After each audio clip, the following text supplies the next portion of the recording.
क्या मतलब आपको कोई दिलचस्पी नहीं है? I am not interested. Shawwal साहब, ये आप आज कह रहे हैं? After I've staked everything I had on this assignment, मैंने दिन रात एक किया है सर। फिर भी वो जानकारी हासिल नहीं कर पाया जो मैंने मांगी। ना सही, पर मैंने ऐसी कई बातें खोज निकाली है जिन्हें सुनकर आपके पैरों तले जमीन खिसक जाएगी। क्या आप जानते हैं कि शवाल इंडस्ट्रीज में लाखों रुपयों का गफला हुआ है? कोई आपकी गैर मौजूदगी का फायदा उठाकर शवाल इंडस्ट्रीज को इस कदर लूट रहा है कि आपका दिवाला पिट सकता है। शवाल साहब प्लीज देखिए, आई एम सॉरी, लेकिन आप अपने जज्बातों, रिश्तों और हालातों में इस कदर खोए रहे कि आपके नाक के नीचे, आपके नजर के सामने जो हो रहा था वो आप देख नहीं पाए। सर देखिए, मुझे सिर्फ 2 घंटे दीजिए, मैं ये साबित करके दिखाऊंगा और आपको उस शख्स से भी मिलवाऊंगा जो इस सब के लिए जिम्मेदार है। और मुझे यकीन है वो हमें उन लोगों तक पहुंचा पाएगा जिन्होंने राधिका जी को अगवा किया था और जिनकी आपको तलाश है। मैंने कहा ना, मैं कुछ नहीं जानना चाहता। It's all over. तुम आज से, बल्कि इसी वक्त सारी छानबीन बंद कर दो। क्यों? क्यों शवाल साहब? अच्छा, आपको डर है कि कहीं मैं आपका राज जान जाऊं, इसलिए आपने मुझे यहां बुलाया शवाल बंगले पर, ताकि आपका परिवार आपकी असलियत ना जान जाए, ताकि सारी दुनिया को यह पता ना चल जाए कि आप एक अव्वल दर्जे के जालसाज आदमी हैं और आपका दोस्त लाला महंतो, जिसकी लोग पूजा करते हैं, 1 नंबर का झूठा, मक्कार और खुदगर्ज इंसान है। बकवास बंद कर। मैं बकवास कर रहा हूं? तो फिर ये सुनिए,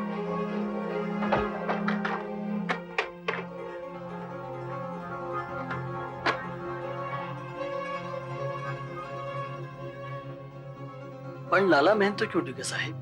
आपकी दुश्मनी तो नीरज सवाल से है। क्योंकि लाला महंतो अपने दोस्त के कातिल को कभी नहीं छोड़ेगा। और फिर मजा तो तब है जब गर्दन भी शवाल की हो और छुरी भी। उब तक नहीं कर पाएगा। अपन समझा नहीं डिगे साहिब। समझोगे भी नहीं, क्योंकि तुम वो सब नहीं जानते जो मैं जानता हूं। 19 नवंबर की रात लाला महंतो अपने वर्कर्स को लेकर शवाल बंगले में घुस जाएगा और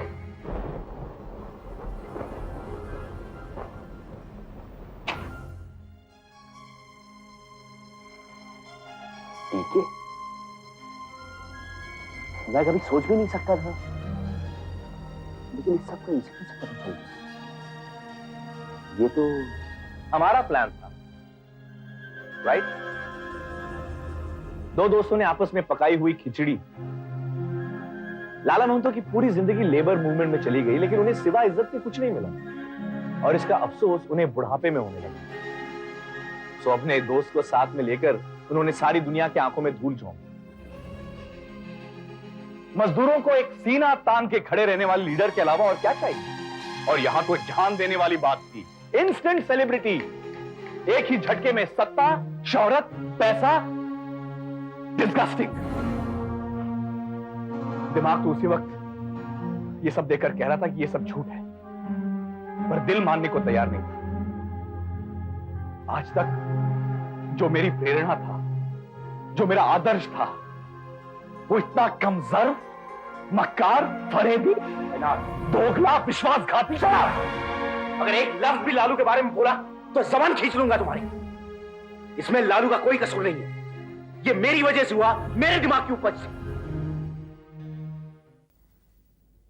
अरे बापू, आप यहां बैठे हुए हैं, वहां सब लोग इतना एंजॉय। क्या बात है बापू, आप खुश नहीं हैं? नहीं बेटा, मैं तो बहुत खुश हूं। मेरा बेटा इतना बड़ा केस जीत गया है, शहर के नामी वकीलों में उसका नाम भी नहीं जा रहा है। जहां भी जाता हूं तारीफों के पुल बांध देते हैं। मैं जानता हूं कि तेरी इस कामयाबी में मेरा कोई कंट्रीब्यूशन नहीं है। ऐसा क्यों कह रहे हैं बापू? मुझे फक्र है तुम पर। बापू, मैं जो कुछ भी हूं, मैं अपनी मेहनत से, अपनी होशियारी से। मैंने तो अपना सारा वक्त, अपने बच्चों का भी वक्त अपने कार्य के लिए दिया, लेकिन मुझे इस बात का रंज बिल्कुल नहीं है। तकलीफ सिर्फ इस बात की है कि जिंदगी निकल गई, लेकिन अब तक मैं अपने मंजिल के करीब नहीं। क्या क्या सपने देखे थे, सब सपने बनते रह गए। सांस फूल गई चीख चीख कर, नारे लगा लगा कर, पर किसी के कानों पर जू तक नहीं रही। वो इसलिए बाबू क्योंकि आप उसूलों और आदर्शों की बात करते हैं, जबकि असली जिंदगी में सिर्फ एक चीज चलती है, पावर। जिसकी लाठी उसी की भैंस। आज लोगों को सनसनी चल रही है, वो भी ऐसी जिससे हेडलाइंस बने। सिर्फ शक्ति नहीं, बल्कि शक्ति का प्रदर्शन भी होना चाहिए। वो भी ऐसा कि अखबार से लेकर टीवी तक हर मीडिया में सिर्फ आपकी चर्चा होती है। फिर देखिए कैसे नहीं पहुंचती आपकी बात लोगों तक। मजबूर हो जाएंगे लोग आपकी हर बात सुनने के लिए। ख्याल तो अच्छा है, लेकिन अपने बस की बात नहीं। तू तो जानता है कि तेरा बापू इन सारे पैतरेबाजियों से परे है। वो सीने पे गोली खा सकता है, लेकिन पीठ पीछे गोली नहीं चला सकता। खैर, जो है सो है, लेकिन मुझे अपना काम करते रहना है। चल। एक मिनट बाबू, एक मिनट। एक रास्ता है जो आपको पूरे लेबर मूवमेंट का बेताज बादशाह बना सकता है। बस एक जीत, सिर्फ एक जीत। पर उसके लिए कोई हारने वाला चाहिए, शायद लाखों, पर ऐसा तो सिर्फ एक नहीं। नीरू काका लाख दोस्ती की दुहाई दे, लेकिन इतना सब अरे नीरू के बारे में कुछ मत कह। रुपया पैसा क्या है, वो मेरे लिए अपनी जान भी दे सकता है। खबरदार, मेरे सामने मुंह खोला सो खुला, उसके सामने कुछ मत बोल। उसे जानता जरूर है, लेकिन पहचानता नहीं। अरे वो सुनते ही हामी भर देगा, और वो भी तेरे होठों पर बात पूरी होने से पहले। लेकिन मैं ये सब करना ही नहीं चाहता, और खास तौर पर नीरू को अपने झमेले में मैं फंसाना नहीं चाहता। बाहर लोग तेरी राह देख रहे होंगे। चल बाबू, प्लीज आप एक बार मेरी बात मैं तो सुनिए। बिल्कुल नहीं सुनूंगा, कुछ नहीं सुनूंगा। चला जा बाबू, जल्दी आ जा। आप मेरी आ जा। आप पूरी बात तो सुनिए। नहीं सुनना है तो चुपचाप बैठ। अमित सही कह रहे हैं, यही एक तरीका है। मतलब आप साथ देने को तैयार हैं? पर मैं तैयार नहीं। मेरे उसूल मुझे इजाजत। Shut up Lalu. तेरे उसूल, तेरे आदर्श, इन्होंने क्या दिया है तुझे आज तक? तुझसे ज्यादा अकल तो इस लड़के में है। देख लालू, मैं आज तक तेरी हर बात सुनता आया हूं। आज तू मेरी सुन।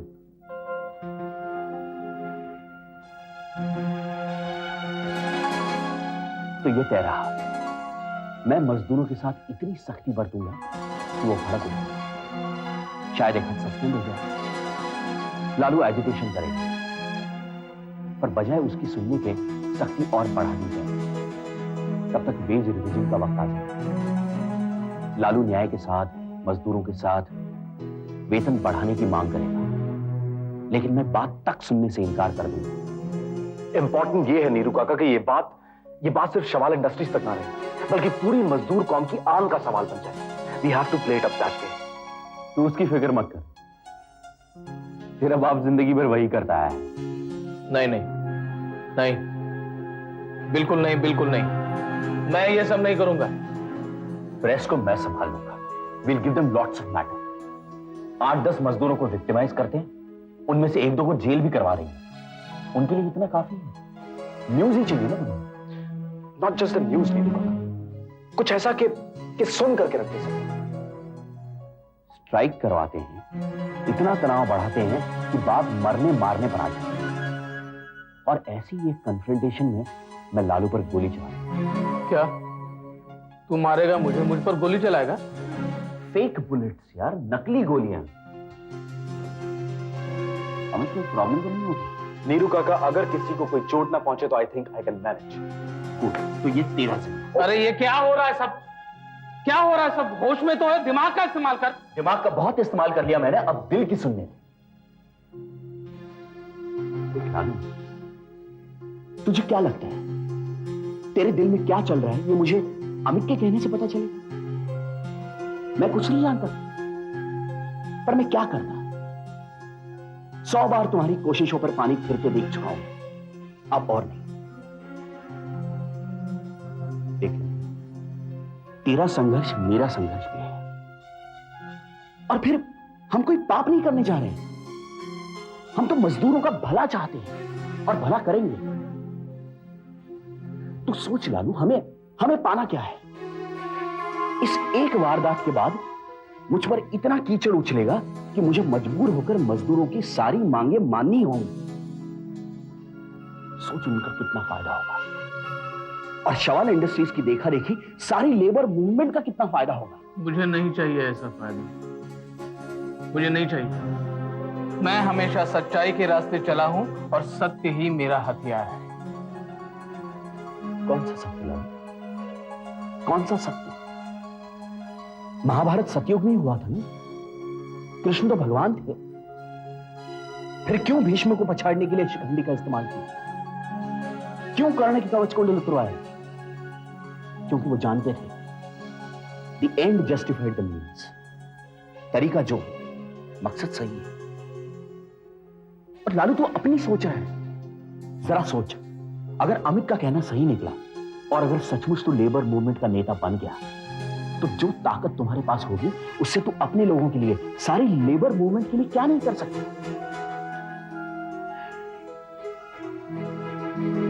नहीं, मेरी समझ में तो कुछ नहीं आ रहा कैसे होगा ये सब। और अव्वल तो ये बात की सारी दुनिया जानती है कि तू मेरा जिगरी दोस्त है। तो दुश्मन बनने में कितना वक्त लगता है? बस एक दो झगड़े। अच्छा हुआ सीमा और बच्चे घर पर होंगे, वरना आज हम ये बात नहीं कर सकते। मैं नहीं चाहता कि इस बात का किसी को पता चले। सीमा को भी नहीं? उसे तो बिल्कुल भी नहीं। वो भी तुम्हारी ही चलिए, वो बिल्कुल नहीं मानेगी। इस प्लान को कन्विंसिंग करने के लिए मुझे घर से ही शुरुआत करनी होगी। सीमा से और बच्चों से एब्सोल्यूट सीक्रेसी, मकसद पूरा होने तक। हो सकता है इसमें हमारे रिश्तों में तनाव पैदा हो, हमारे घर बिखर जाए, हमारे परिवारों को एक ऐसे अनचाहे दौर से गुजरना पड़े जिसका उन्हें अंदाजा तक नहीं है। वीरू काका, इतनी गहराई से तो मैंने इस बारे में सोचा ही नहीं। तो अब सोचो और याद रखो, कामयाबी मिलने तक इस बात की खबर किसी को ना हो, न इस घर में, न तुम्हारे घर में, न डीके, न फैक्ट्री में। मैं साफ साफ देख रहा हूं लालू की कामयाबी और मजदूरों का भला। अमित, हर कामयाबी की एक कीमत होती है और लालू की कामयाबी के लिए कुछ वक्त के लिए परिवार की नफरत मेरी नजर में बहुत कम कीमत होगी। मैं जानता हूं कि जो कुछ हम कर रहे हैं वो झूठ का सहारा लेकिन सच के लिए। और मुझे यकीन है कि इस चक्रव्यूह से निकलने के बाद यही घर के लोग मुझे फिर से अपनाएंगे, मुझ पर नाज करेंगे। पर ये सब आप अकेले? Yes, it has to be that way. कसम खाओ, तुम इस बात के बारे में किसी के सामने अपना मुंह नहीं खोलो। प्रॉमिस।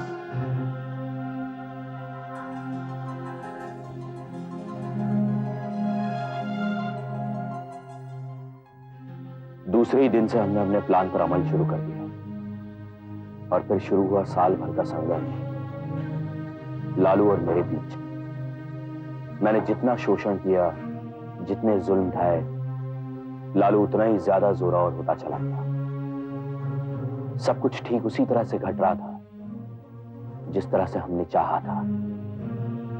मजदूरों का जोश और आवेग, लालू की जोरदार तकरीरें अखबारों की सुर्खियां बनने लगी।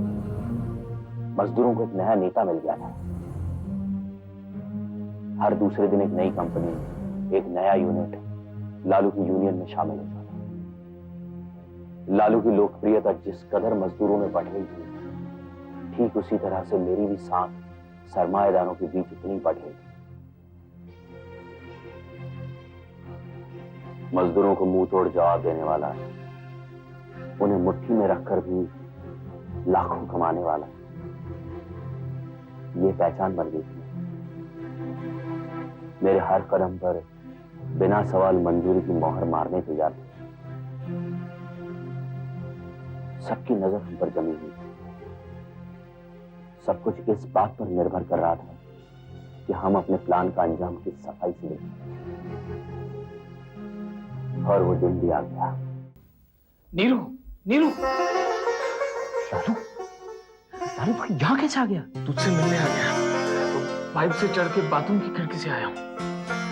लालू अगर तुम्हें यहाँ किसी ने देख लिया तो मुझे किसी की परवाह नहीं। आज तेरा जन्मदिन है और मैं तुझसे आज ना मिलूं। कल तो हम मिल ही रहे ना। अरे वो मिलना भी कोई मिलना है। नीरू मैं तंग आ गया हूँ इस दिखावे से। ये दिखावा आखिर दिखावा है, तेरा जन्मदिन आखिर जन्मदिन है।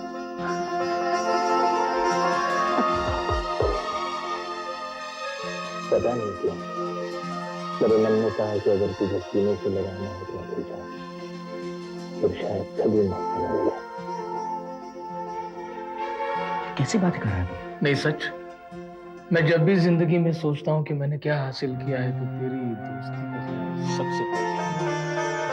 बस लालू थम गया। तो देख रहा है ना, अमित की हर बात सही निकली।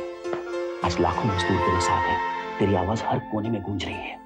तू अपने आप में एक ताकत बन गया है। और मैं भी इस पोजीशन में हूँ जहाँ चाहे अनचाहे बाकी इंडस्ट्रियल्स को मेरे नक्श कदम पर ही चलना होगा। लालू ये समय तेरा है, तू जो चाहेगा वही होगा। फिर तेरे सामने सरकार हो या सरमाएदार। हो सकता है नीरू, पर पता नहीं क्यों आज भी मुझे ये सब गलत। बस थोड़ा धीरज और लालू, कुछ ही दिन और। नहीं, अब एक दिन भी और नहीं। जो कुछ करना है तेरे जन्मदिन पर कल ही।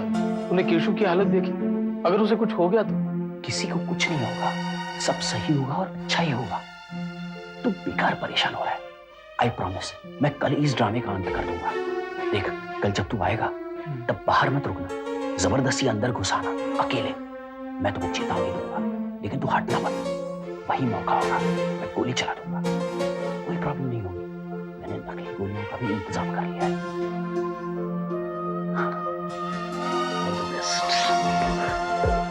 नकली गोलियां? एक आखिरी सनसनी जो लालू को बिना शक अपनी मंजिल तक पहुंचा दे और मजबूर कर दे हर खास आवाम को लालू के उद्देश्य पर और उसके काम पर गौर करने। यही बात मुझे हमेशा से खटकती रही कि अगर ये सारा आंदोलन, ये सारा संघर्ष एक ढकोसला था, एक पब्लिसिटी स्टंट था, तो फिर उसका अंजाम लाला महंतो की मौत क्यों कर हुआ? मैं नहीं जानता। नहीं जानते? नहीं, मैं नहीं जानता नकली गोलियां असली गोलियां कैसे बनी। हाँ, पर आप इतना तो जानते थे ना कि आप निर्दोष हैं। लाला महंतो को कत्ल करने का आपको कोई इरादा नहीं था। फिर आज तक ये चुप्पी क्यों शमाल साहब? आपने अपनी सफाई क्यों नहीं दी अदालत में? उनको सच सच क्यों नहीं बता दिया? आप कह सकते थे कि लाला महंतो की मौत बलिदान नहीं, बदनसीबी थी। औरों की छोड़ो केतन, तुम अपनी बताओ। जब तुम्हें पता चला कि हजारों की उम्मीदें और हजारों जिंदगियां जिस संघर्ष से जुड़ी हुई वो बना बनाया था एक नाटक था, जिसमें सच्चाई और अहिंसा की दुहाई देने वाला लाला महंतो खुद शामिल था, तो तुमने क्या सोचा इसके बारे में? मक्कार, धोखेबाज, विश्वासघाती। वो सच जो एक सच्चे आदमी को झूठा साबित करे, वो मेरी नजर में झूठा सच है। घबराओ मत, मैं अपना वादा निभाऊंगा। मेरी कहानी जो मैंने अभी तुम्हें बयान की, मैंने अपने हाथों से लिखी है और तुम्हारे लिए तैयार रखी। इसके साथ जो चाहो कर सकते।